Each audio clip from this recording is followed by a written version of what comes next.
গণতন্ত্র ও নাগরিক অধিকারের স্বার্থে আগামী নির্বাচন শতভাগ সুষ্ঠু ও নিরপেক্ষ হবে বলে প্রত্যাশা করে জামাত, বলেছেন দলের আমির ডাক্তার শফিকুর রহমান। সকালে রাজধানীর একটি হোটেলে জামাতে ইসলামী আয়োজিত পলিসি সামিটের উদ্বোধনী অনুষ্ঠানে এসব কথা বলেন তিনি।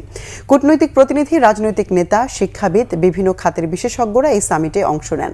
জামাতের আমির বলেন, ভবিষ্যৎ বাংলাদেশ হবে বৈষম্যহীন, স্বচ্ছ ও মানবিক রাষ্ট্র, যেখানে বিভাজন নয় বরং আশা, নিরাময় এবং ঐক্যই হবে রাজনীতির মূল ভিত্তি।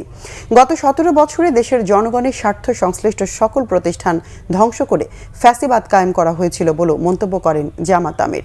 এ সময় ডাক্তার শফিকুর রহমান জানান, দুর্নীতি বিরোধী বিচার বিভাগের স্বাধীনতা রক্ষা এবং সংস্কারের পক্ষে অবস্থানের শর্তে যে কোনো রাজনৈতিক দলকে আগামীর অগ্রযাত্রায় সঙ্গী করবে জামাত। একটি উন্নত বাংলাদেশের জন্য দেশের সকল অংশের মানুষকে ঐক্যবদ্ধ এবং সহযোগী হবার আহ্বান জানান doctor Shafiq. That also believes in social justice and where no citizen is left behind. We want a country that aspires to supporting national sovereignty first and also is a responsible and active regional and global partner.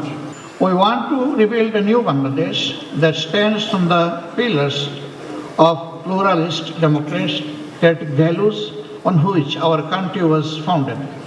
My party believes that only through democracy and free, fair and transparent elections can we move forward as a prosperous country.